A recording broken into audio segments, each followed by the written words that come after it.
Good evening and welcome to Watchmen on the Wall. Thank you for joining us tonight. Tonight we're going to talk about two topical issues that's been in the media quite a lot over the past 2 weeks.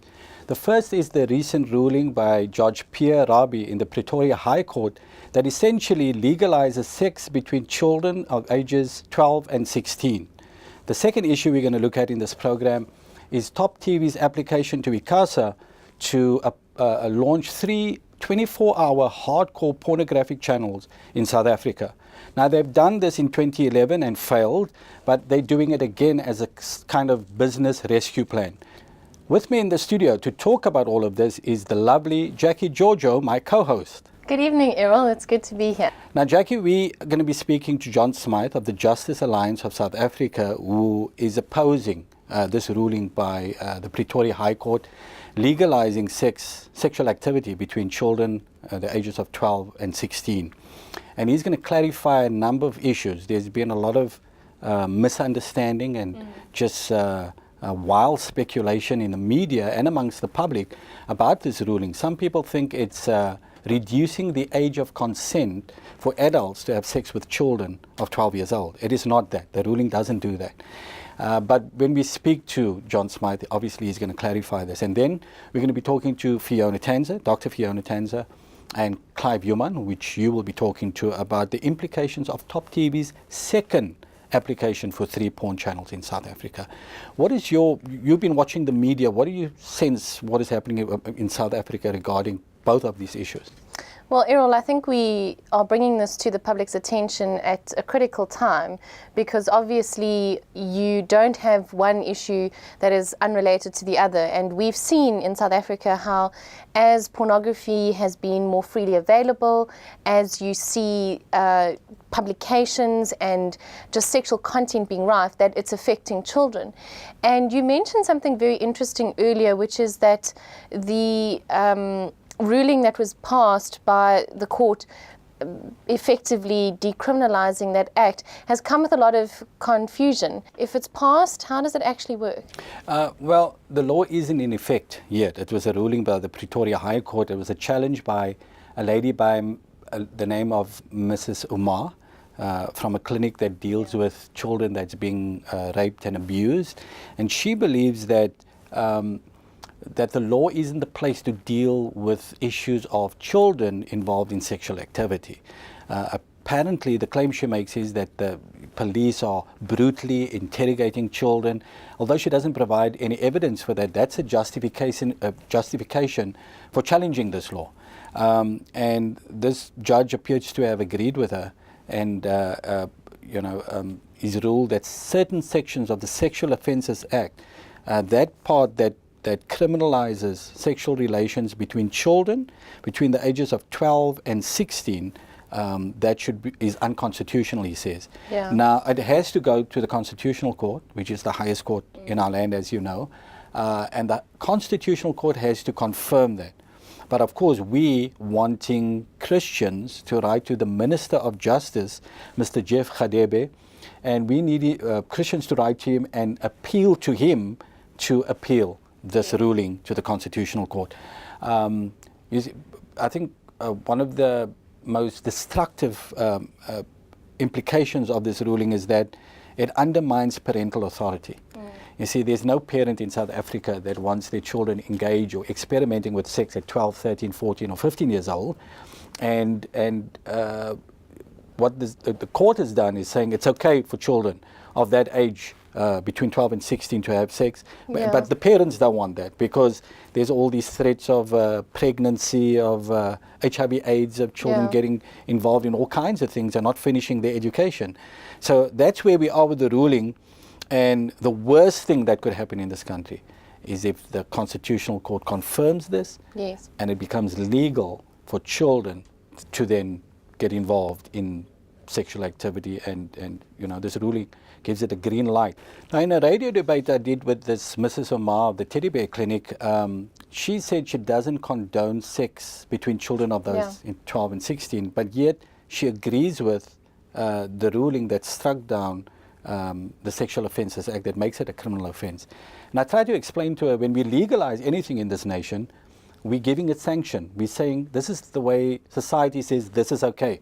It was illegal before, now it's legal. And this is the message we'll be sending out to millions of children between those age groups, that this is okay.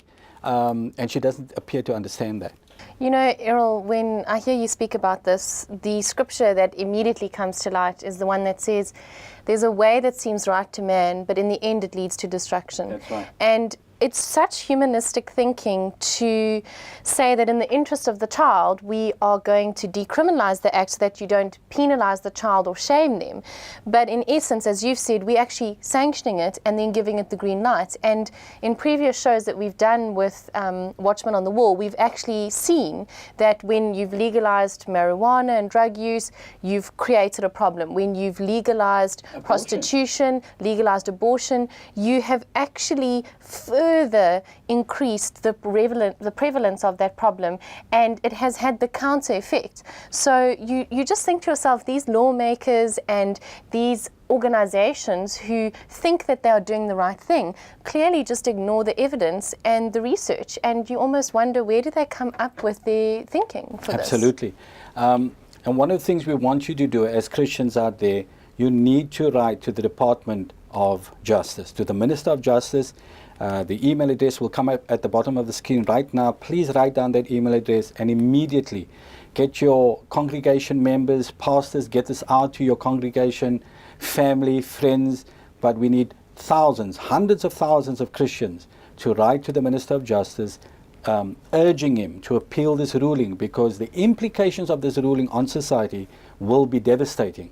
The other thing that's going to be devastating, Jackie, is Top TV's second application for 3 24-hour hardcore pornographic channels in South Africa. The last time they did this, as you know, in 2011, we fought them and we prevailed. And it was disastrous for them. Their business completely collapsed. Yeah, it dented their image. Yeah. They're now apparently technically bankrupt. And this they view as a business rescue strategy, if you can believe this. Yeah. I don't know how porn can ever be anybody's salvation when one considers the harm and the devastation to men, women and children and society in general, but Top TV thinks this is their salvation. Again, Christians out there, we need you to write to Top TV. We're going to put up the email address of Mr. Eddie Mbalo, the CEO of Top TV, and you also have to copy in Ms. Ndondo Dube at ICASA. ICASA is, of course, the licensing authority, broadcasting license authority in South Africa.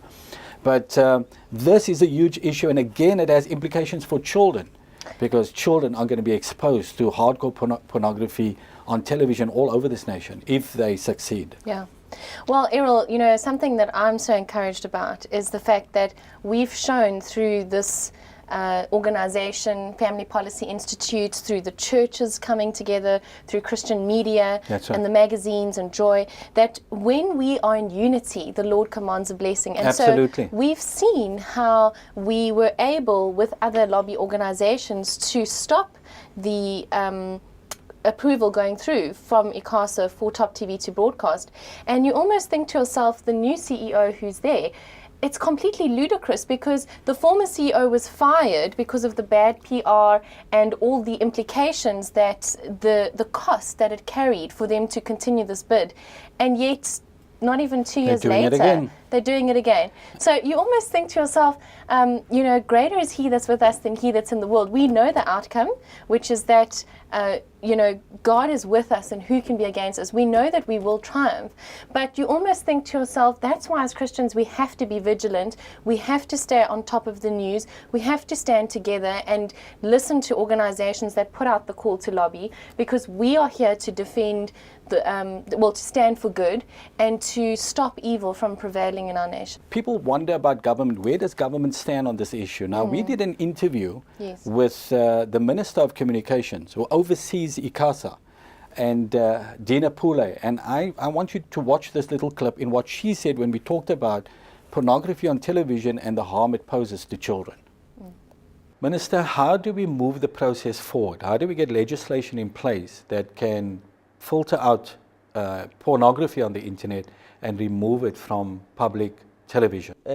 While we are in the process as a department amending the Broadcasting Act and the ICASA Act, so what it means is that I have to go back to the department, talk to ICASA, talk to the officials, because we are the policymaker. It has to start with us, the Broadcasting Act, in the amendments, and then we can then instruct ICASA to do the same. As I was saying earlier on, that we are concerned about it. It's not something that, I have children too. And children today, if you don't, for some of us who work until very late, while you are sitting in the study and doing work, they are watching television. Exactly. Or when you come home and you're tired and you go straight to sleep, they pretend they're sleeping and they wake up again and go and watch television. But also with the access of the mobile telephony and the internet, on the cell phones.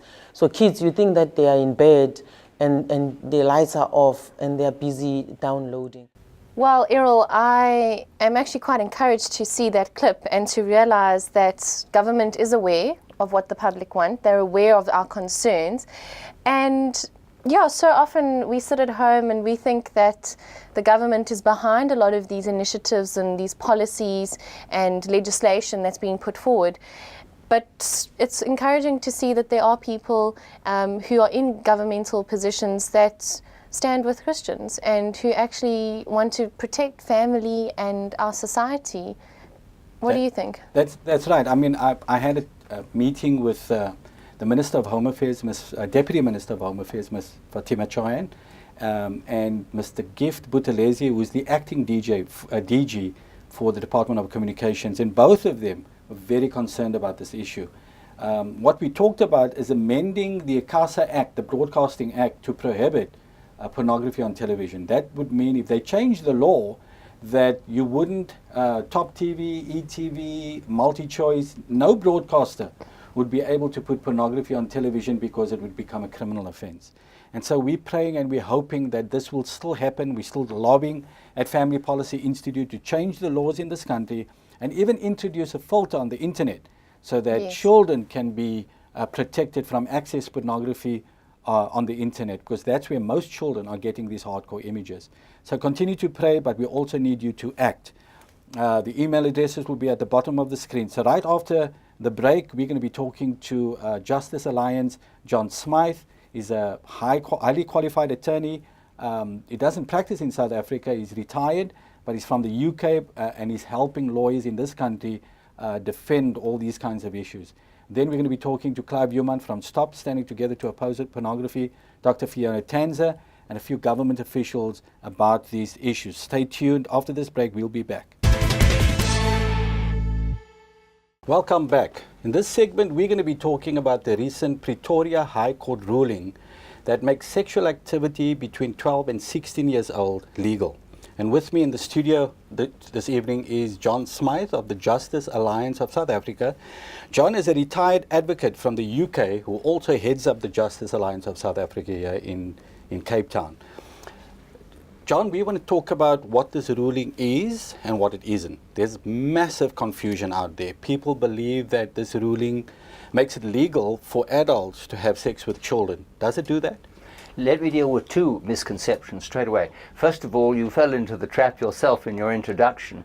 There has been no change in the law as of now whatsoever. There can be no change until if the Constitutional Court confirms this ruling, that would change the law, or Parliament steps in and brings about a change in the law. Okay, so but the law stays the same, and children must realize that. Okay, so the law hasn't been changed. This ruling has to be confirmed by the Constitutional Court before it takes effect. Absolutely. Okay, that's one. The second question that's on most people's mind is, will the Minister of Justice, Mr. Jeffrey Debe, appeal this ruling?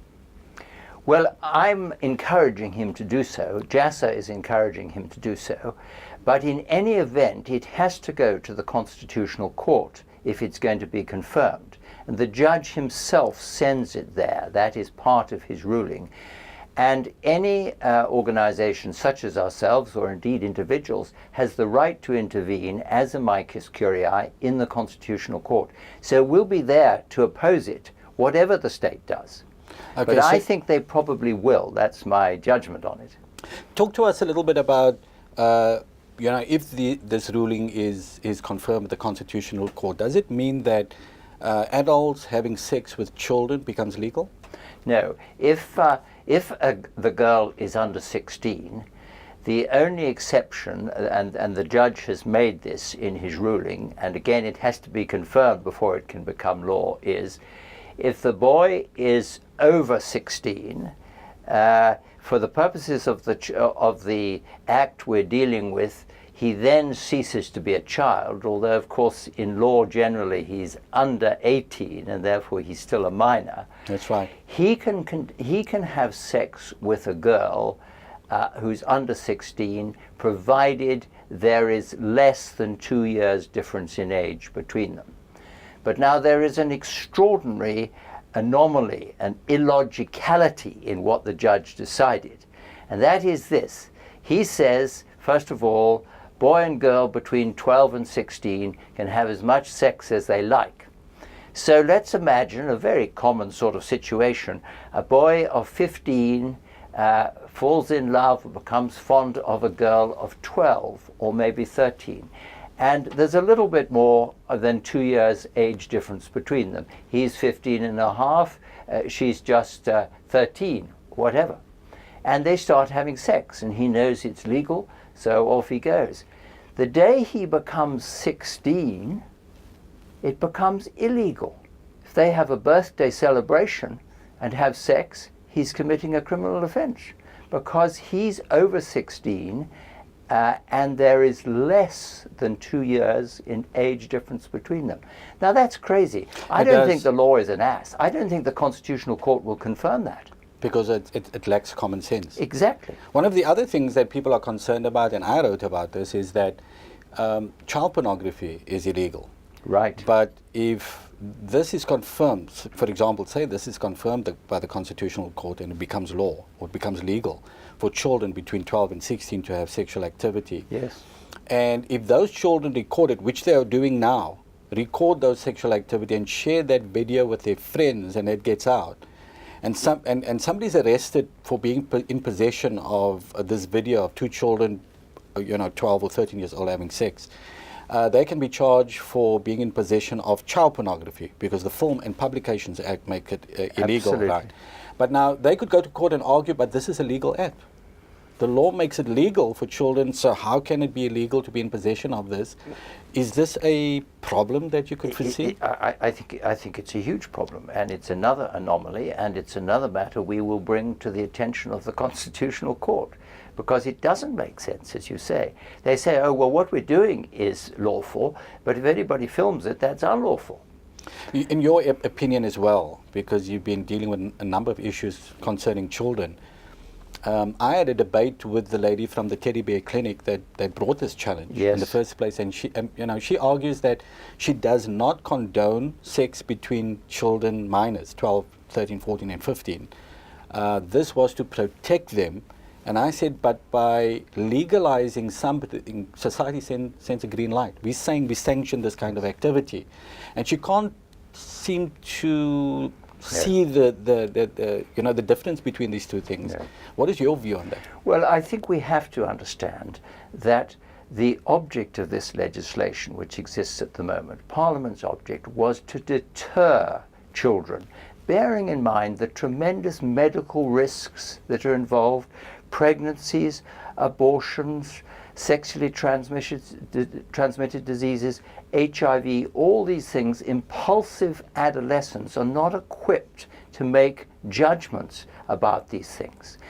And so as the school principals in the Western Cape, 50 of them signed an affidavit which went before the judge, and he seems to have taken no notice of it.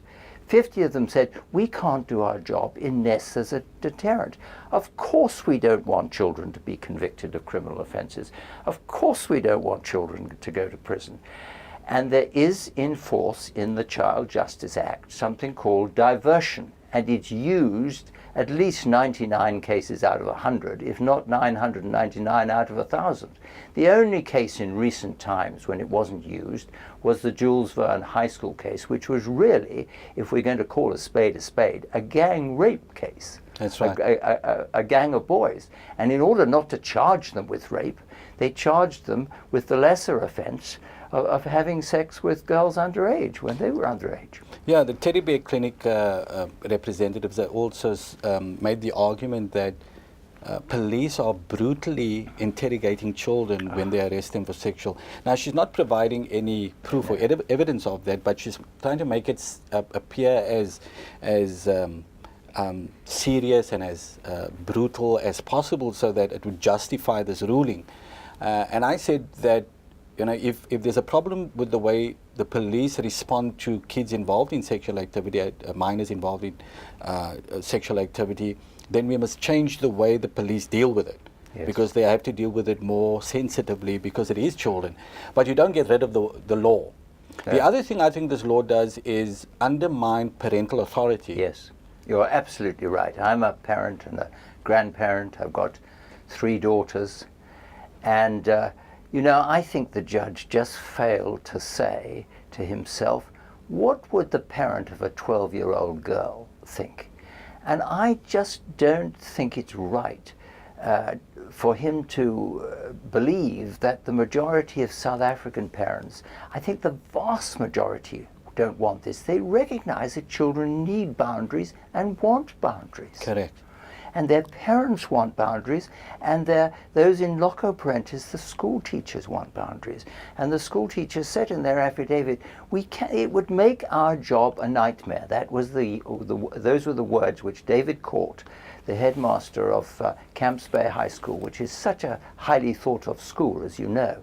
He said it will make our job a nightmare, and yet the judge goes ahead and makes this proposal to the Constitutional Court. And so for all of those reasons, John, I believe that Christians out there have to write to the Department of Justice, appealing to the Minister of Justice, Mr. Jeff Radebe, to appeal this ruling to the Constitutional Court for just the implications that we have been talking about. At the bottom of your screen now, you will see the email address and the name of the person you should write to, and I want you to do that immediately. Please write in your thousands appealing to the Minister of Justice to appeal this ruling to the Constitutional Court. And to the press, Errol, if I can throw that in. Please write to the press. Yeah, that's another good point that John has just made, in that we've got to get the argument out there, get our perspective out there why this is a bad ruling, because the media tends to shape the debate, and if Christians are not talking, if decent people are not talking into this issue, if concerned parents are not talking into this issue, obviously the whole debate could be misrepresented in the media, and we don't want that to happen. So John Smythe, I want to thank you for coming into the studio and clarifying some of these important issues. Thank you for the work you do at JASA and also for your role at the Constitutional Court as you oppose this ruling, and hopefully you are successful. Thank you for those kind, encouraging words, Errol. It's been a pleasure to be with you. Stay with us. We'll be right back after a short break.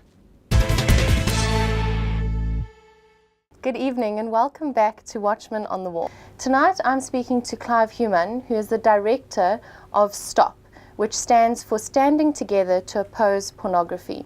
And we are going to be talking about the human cost that pornography has on our lives and on our families, our marriage and our society. Clive, good evening and welcome to the show. Thank you. It's a pleasure being here. Now, Clive, you are recognized as one of the leading counselors and experts on pornography and porn addiction in South Africa, mainly because of the work you do with STOP. Tell us a bit about yourself and the organization that you are in charge of. STOP was formed in the early 90s when porn was first deregulated in South Africa, when a group of like-minded people got together and realized the damages and effects that pornography could have on society, and especially our children. So STOP was formed then, to help lobby government, to set up help lines, to have support groups for those addicted to pornography, and just to generally make the public aware of the dangers and effects of pornography. And Clive, since you began in the 90s, have you seen an increase in the level of queries that you have, the cases that you're counselling? Is there been a noticeable change since the boom of the internet and the cell phone age? Very much so. I've always done it part-time, and for many years I was in the textile industry. But 3 years ago, I really believe God called me out of that to be full-time with Stop, because of the huge increase in numbers of people wanting help, needing help, finding us on the internet, people who needed counseling and advice. And I would like to say over the last 3 or 4 years, exponentially, the number of calls have almost doubled every year with the amount of people that is seeking help, and the devastation that it has created in individuals' lives, in families' lives. It's unbelievable. Now, Clive, most of our viewers at home are decent, moral Christians. We go to church, we have good marriages. What is the profile of people that are using pornography? And perhaps you can just tell us about some of the cases that you've had to deal with. It's difficult to say the profile, but because there are no outward symptoms of a person who's addicted to pornography. It's not like drugs or alcohol where there are outward symptoms. So it could be the person sitting next to you. But I want to say one of the most disturbing factors that I've seen over the years is the number of young kids that are starting to get addicted to pornography at a younger and earlier age. And kids today are not seeing sex as what God intended it, for a loving act between a husband and a wife in the confines of their marriage. They are seeing it as a form of entertainment. And I'm having cases from all areas of South Africa, not necessarily in Cape Town alone, where kids in junior schools are practicing oral sex, anal sex, etc. They think it's entertainment, and the devastating effects this is having on them and their developing minds. It's frightening. A child's mind is only fully developed in their early 20s, when they can make a real decision where they've taken into consideration all the pros and cons. Yeah. And so they are having to make adult decisions with underdeveloped minds, and the consequences are dire.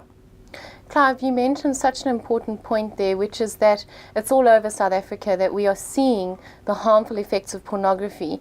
And that makes us think that people such as Top TV, who are trying to justify their decision of broadcasting porn into this country, are absolutely crazy, because they're negating the effects of the harmful pornography and saying that it's a business decision.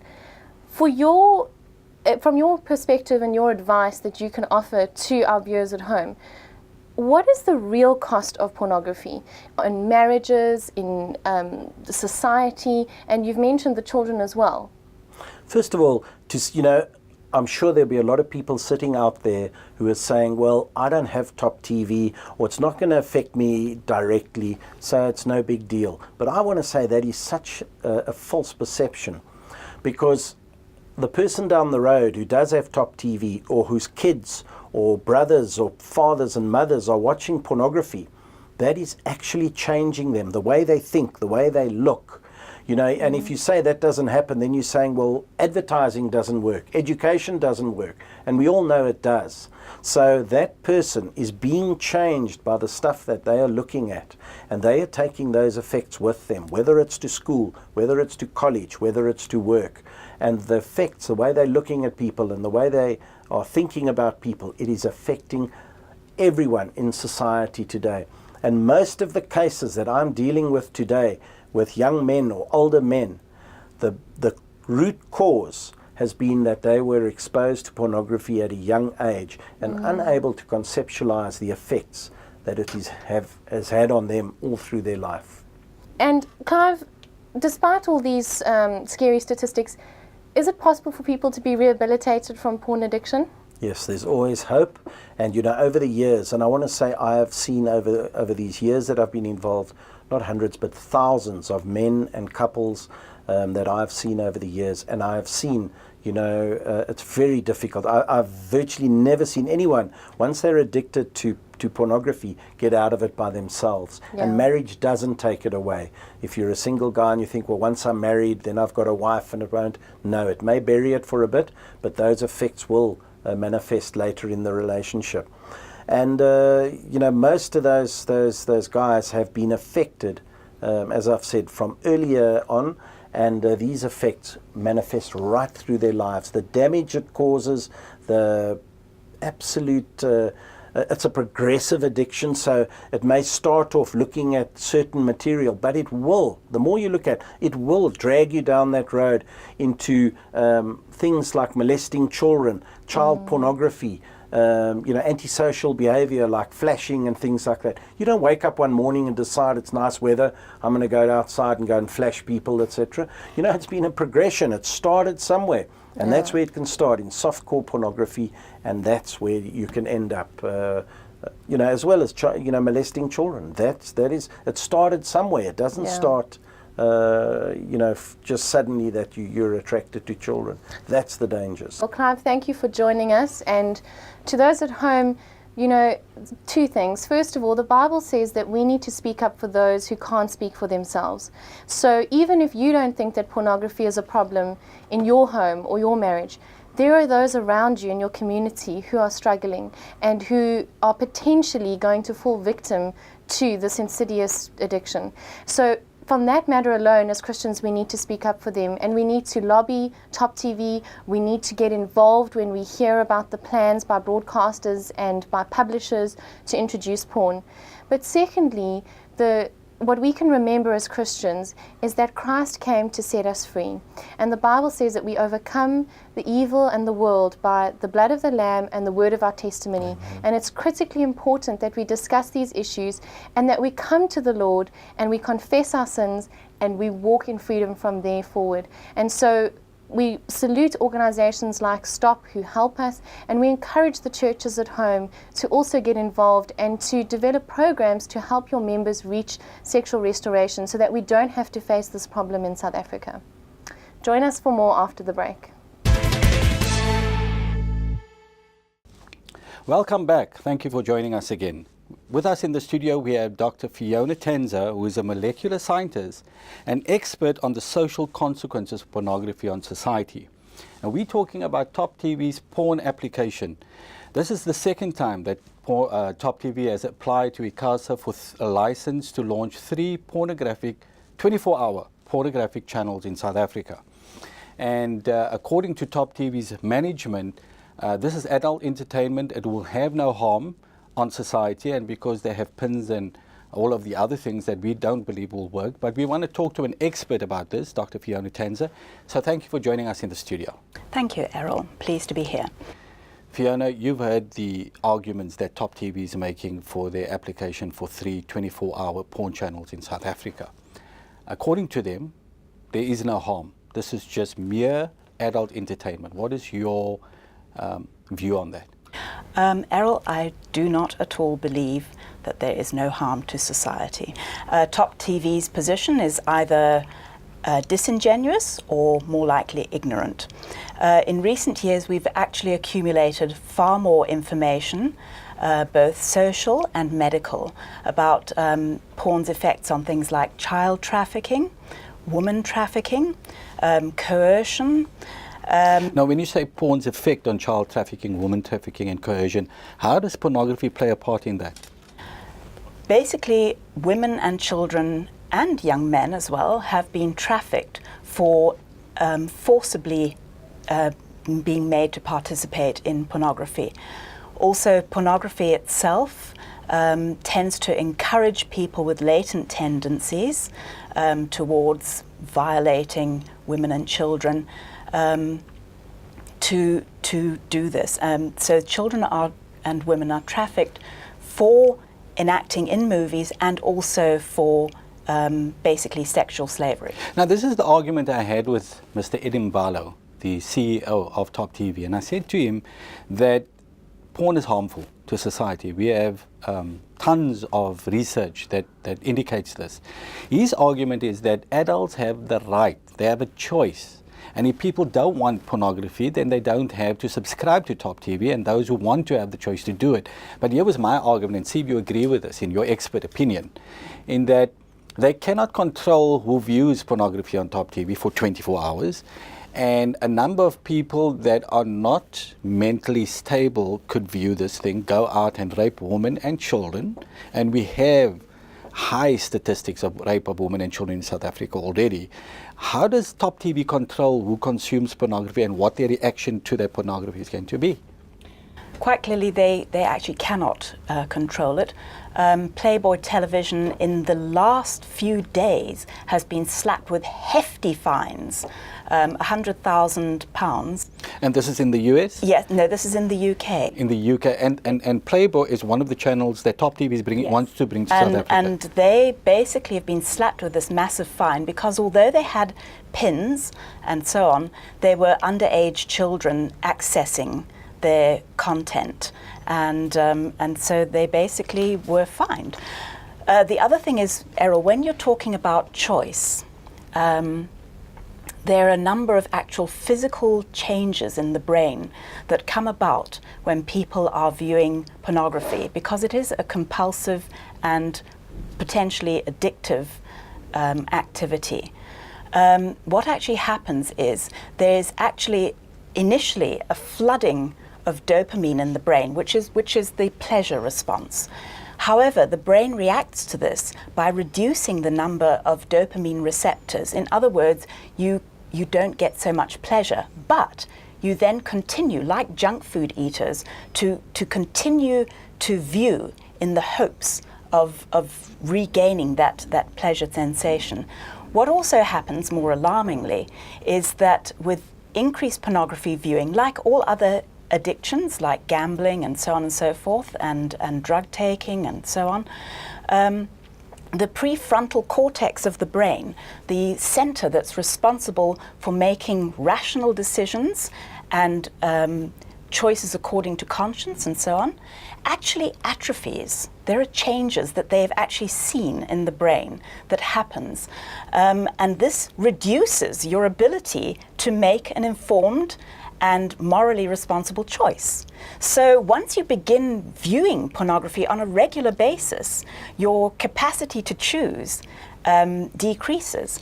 People get into a compulsive viewing pattern where what they see doesn't satisfy them. They want more and more extreme stuff. It's the same with drugs, with Yes, hard exactly. drugs. It's Because exactly they the start same with thing some as drugs. and it doesn't do the job, and they have to move on to more. And we Exactly. see this in pornography. They need more hardcore stuff. Absolutely. And so it's a gradual disintegration of one's basically mental soundness in terms of pornography. Correct. Because of what actually then happens, particularly once there's 24-hour easy access, it's easier even than a computer or a cell phone because there's a bigger screen and it's there in your lounge. There might be increased viewing, but there also becomes a concomitant reduction in the quality of the relationships in the household. In other words, the man, and it's 85% of porn viewers are men, only 15% apparently are women.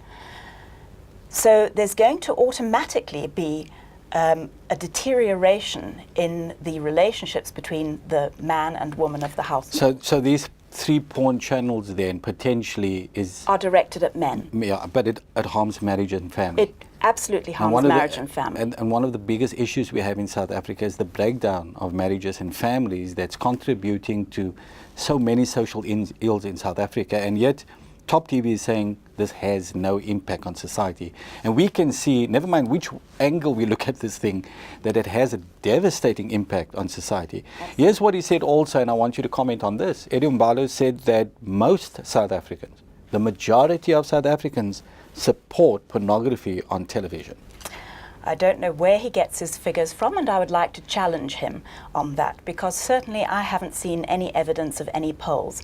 First of all, if from a number of studies you find out that 85% of the pornography viewers are men, then that alone is less than half of the adult population for a start.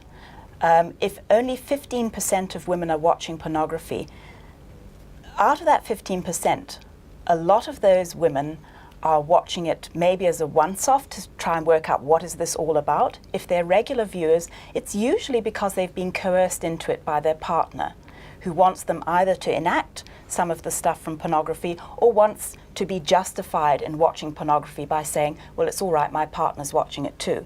Most women actually do not like pornography, and it's because the depictions in pornography basically are debasing to women. Yeah, I wanted to get to that because one of our arguments is that pornography always has women in a demeaning and degrading position.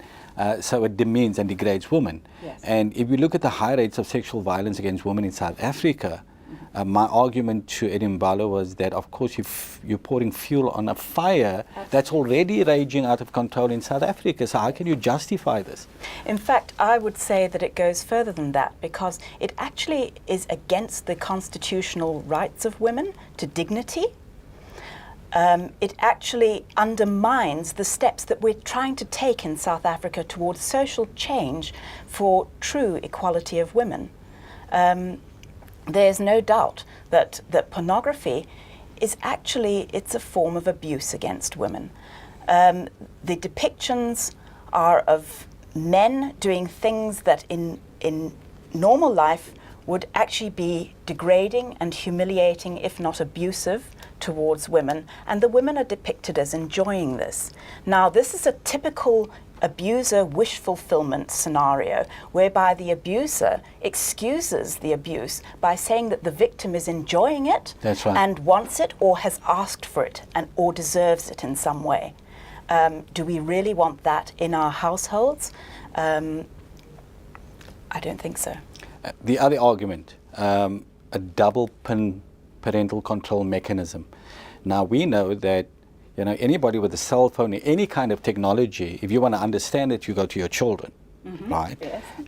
They're saying that children won't be able to get around these double pin mechanisms. Do you think they're just making the argument to justify the porn channels? I would also like to see their proof of this because it takes just one child. I mean, we have children, teenagers who've been international hackers into right. all sorts of computer networks. Don't tell me that there aren't at least a large number of children who can get round this double pin. It only takes a few of these children to get round this, and lo and behold, your pornography is free to everyone.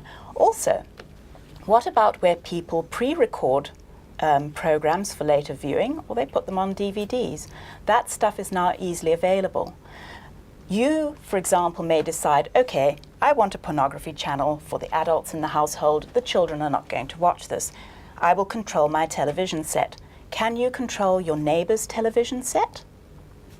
Or anybody else for that Or matter. anyone And else. that's a great argument. So, in other words, I could then argue, I could go to Top TV and say, you haven't taken adequate steps to protect my child, because one way and the next, my child is being exposed to these images. One of the things I've read is that pornography is now called the new crack because it is so addictive. Yes. And more people, younger people, are getting addicted to pornography from 13, 14-year-olds. Yes, 12-year-old and 11-year-olds. There we Actually, go. from a recent study in the University of Sydney, they found that children, people who are addicted to pornography started as young as 11 years old. Yeah, and that's frightening, especially in the context of what is happening in South Africa. More than 25,000 children are raped or sexually abused in South Absolutely. Africa. And I think we'll be opening the floodgates Yes. with these three pornographic channels in South Africa. What is Fiona Tanzer's message to Top TV? Come out with your figures and prove beyond doubt that pornography has no harm to society. Also, I would ask you to put your money where your mouth is. Are you willing to undergo massive potential fining when people decide that children have had access to your TV channels? And are you willing to face a future class action lawsuit when the harms from watching pornography 24 hours a day on TV become apparent? Dr. Fiona Tanzer, thank you for joining us at Watchmen on the Wall once again. Yes. And sharing your expert analysis and opinion on this very disturbing issue. Stay with us. There's more after this break. Hi, I'm Taryn Alster, and we are in St. George's Mall in Cape Town with Watchmen on the Wall. We want to ask the public what they think about Top TV's application for 3 24-hour hardcore pornographic channels to be launched in South Africa, whether they'd support the application or not, and whether they think it's harmful to the South African public. I don't think it's a good idea. I don't think it's good at all. So you wouldn't support the application at all? No, I wouldn't. I mean, kids watch TV these days, and even if they say they're going to put PIN, you're going to have a PIN to access the channel. I mean, kids are clever these days. They know how to maneuver these things, so it's not a good thing at all. No, not at all. That's ridiculous because, I mean, there's children watching straight through the night TV. I mean, you can see it on DSTV. And look like channel ETV as well. That sex stuff they saw on the TV, that's not on. And I don't think that's fair towards children as well, because there's a lot of children who watch this TV. Well, I won't say I will support the application, but I've read in the newspapers about how bad it is for kids and that, but I mean, kids can access porn basically anywhere on their cell phones, on the internet, so having a porn channel, I mean, I wouldn't mind it. I mean, we all have that little demon inside of us which will approve it. Absolutely not. There's enough of that nonsense you can get it on the internet, you get it on the cell phones, and the children just have access to all these things. Even though they say it's cable, there are still people that can get access to it, and especially the children. So I don't agree with that. 100% not. No. I will support it. No, I won't. Okay, and do you think it would be harmful to South Africa if it was launched, or?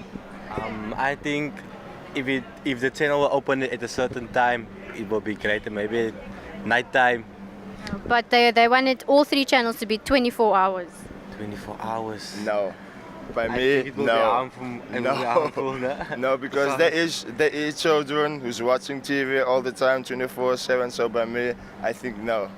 No, that some half of me say yes, and the other half say no. I'm a man, but yeah, no. Not really harmful to South Africa, but for the kids of today. I mean, porn is not good for kids, and especially put it on TV now. So you wouldn't support the application? No, ma'am. Okay. I would, but probably if the only way is if there'll be some restriction to it. Yeah, I would. Okay, so you mean restriction for kids? Kids and yeah, basically for kids especially. Yeah. No, definitely not, because there's younger children that watch TV, and basically I think no, not at all. Okay, so do you think it will be harmful to South Africa if they succeed in the application? Yes. So definitely a no for you. Definitely. Porn, we're living in a bad society already. We don't need more of that. No. Okay, especially our kids want to watch everything, so now porn would be bad idea. So you wouldn't support them in the application? Not in this lifetime. Do you think the restrictions like that would work? I mean, with our generation, kids are so tech savvy. I mean, they're showing their parents how to. Wanted to watch porn in the first place, they could find it just as easily anywhere else, on the internet, magazines, probably the internet.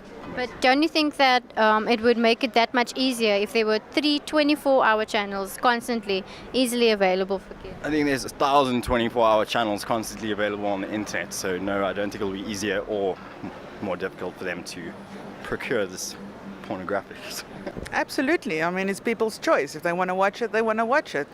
So there's obviously warnings with parental guidance and that type of thing, so I don't see why people don't have a choice to do so. Okay. And you don't think it'll be harmful to South Africa? I don't think so. I mean, people go on the internet all the time. I mean, the children and everything, and they watch even more hardcore porn, so I don't have a problem, no. Pornography is obviously for kids. It will be a disaster for them because we already know what the situation is in South Africa with regards to pornography being freely available via social media and other news opportunities that they have to get hold of. So I think it will definitely be to a disadvantage for South Africans, especially for the kids. Yeah. Yes, no, support it fully. Okay, and why? Because the world is moving on. People can access it online. Why not access it on TV? Yeah, I agree with that. We are in Cape Town Gardens and we want to ask the public what they think about the Pretoria High Court ruling that says that sex between children between the ages of 12 and 16 is legal, and that saying that it is illegal is unconstitutional. We want to hear if the public agree with that or not. Let's hear what they have to say. I think it's absolutely ridiculous because they're still so immature and they don't even know what they want in their future. So if they're having sex now and they get pregnant at the age of 14, where's their future? If you understand. And if they have to be pregnant now, who would look after their children? They're still in school. They don't know what responsibilities are. They don't have responsibility. Yeah, they don't. They're still dependent on their parents. So I don't know if they're still a kid, how they're going to raise a kid. I personally think it's a little bit too early, and I don't agree with that. I think that's the biggest mistake they could ever do, because what about the diseases? And a child from 12, what does he know about sex, and where's your innocence that's gone, and how are the parents going to discipline these children? How we're losing our hands over our children? It will be havoc. As a parent, 12 is a no-no, so I would say no to my child. You can't have sex at that age, because that is if you have, say, 18 years or older, then maybe it's fine, but For them to make their own decisions. Own decisions, yeah. Thank you very much. There's a thin line between what is right and what is wrong, and at this specific moment, giving a child at the age of 12 the right to say yes, especially to consensual sex, could actually just dim the lines of morality, because what is then the role of the parents in that child's life? And if the child becomes, given permission at that young age, then it means that the child will not be able to, it brings about complications. So we don't really agree with that. Welcome back to Watchmen on the Wall, where tonight we've been speaking about two major issues facing our country at this time. Number one, the motion by the courts to decriminalize the act of sex between children from 12 to 16 years. And then also the bid by Top TV, who are a programmer and broadcaster, to put out 3 24-hour porn channels. Now, we've been looking at some testimonies and expert advice from a molecular scientist, Dr. Fiona Tanzer. We've spoken to a lawmaker, John Smythe, and also to Clive Human, who is one of the directors and founders of STOP, which is an organization that helps people addicted to pornography. Errol, having watched all the footage, listened to the vox pops and the people on the street and their opinions, what do you think about this whole situation and where our country's headed? I think that we're in a lot of trouble if this law is upheld, legalizing sex for children. Also, if Top TV is successful this time, the flood of filth into our nation would be devastating, because I believe if they get it right, to broadcast 3 pornographic channels, then MultiChoice will follow suit. SABC, ETV, because they have to remain competitive. They can't allow them to just do that. And as Clive was saying, if they're already struggling with the amount of younger and younger children coming to them because they're getting addicted to pornography, what would happen if you had several 24-hour hardcore pornographic channels all pumping their filth and this into South African society? What would happen to women? Because we know and we've heard from people like Fiona Tanzer that this demeans, degrades women and stereotypes them as sex objects. And already we have 55,000 women are raped every year in South Africa. More than 25,000 children are sexually molested and abused in South Africa. That's where we are currently. What would happen if three porn channels are introduced in South Africa? We know, and I think most right-thinking people will know, that the incidences of sexual abuse, violent sexual abuse against women and children is going to increase dramatically in this nation. Yeah. And of course, if you couple that with this ruling by the Pretoria High Court that legalizes sex between children between the ages of 12 and 16, you've got porn, and you've got children now that can legally have sex at ages 12 to 16. Yeah. This is a recipe for disaster. And I think the most important thing as Christians that we can do, the number one thing we can do is pray. We got to ask God to intervene in this nation, to protect our women, to protect our children, to protect society, protect men as well, because men are victims of this. They get addicted to this thing, watching it for entertainment, and of course it has a very, very negative consequence. You've got to pray, but you also have to act. We need more Christians, Jackie, to get involved in South African society. A British parliamentarian by the name of Edmund Burke said, all that is necessary for evil to prosper is that good people do nothing. Now that is particularly pertinent to South Africa's situation right now, because this is God's call to us. We are called by God to be salt and light. And what does salt do? It preserves. It preserves moral decay, preserves society, and that's what we're supposed to be doing, is to make sure that we pray and we act so these things do not come into our nation. And so I want to repeat that call to all the Christians out there to get hold of your family and your friends, to your congregation members, for pastors to get the message out. We need Christians to write to, firstly, the Department of Justice, the Minister of Justice, the email address at the bottom of your screen right now.